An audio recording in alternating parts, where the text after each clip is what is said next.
Once upon a time, there was a curious little girl named Alice. Alice loved to explore and imagine what it would be like to live in a magical world.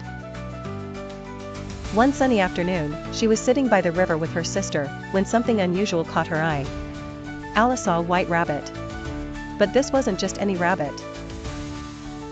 He was wearing a waistcoat and checking a pocket watch. "Oh dear! I'm late," the rabbit exclaimed, and off he hopped down a nearby rabbit hole.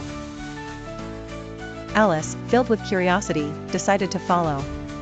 Down, down, down Alice fell, right into a strange new world. It was like nothing she had ever seen before. Everything was colorful and whimsical. First, she met a very small door. "How can I fit through?" she wondered. Luckily, Alice found a tiny bottle with a label that said "Drink me." She took a sip, and suddenly she began to shrink. Tiny enough to fit, Alice slipped through the door and into a beautiful garden. She met talking flowers, a grinning cat who disappeared but left his smile behind.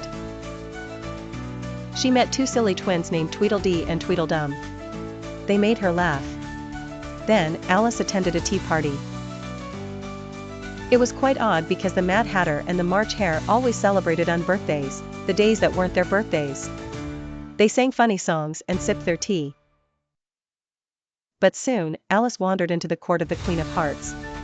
The Queen was not very nice and loved shouting, "Off with their heads." Alice thought she was very rude. Alice realized the magical world was exciting, but also a bit strange and chaotic. After a wild croquet game using flamingos as mallets, Alice began to feel tired. She felt dizzy with all the madness around her. "I want to go home," she thought. Suddenly, she found herself back by the river with her sister. Alice blinked. Had it all been a dream? From the adventures in Wonderland, Alice learned about friendship, bravery, and that being curious can lead you to amazing adventures. And though she loved her daring journey, she was glad to be back home with her sister once again. The end.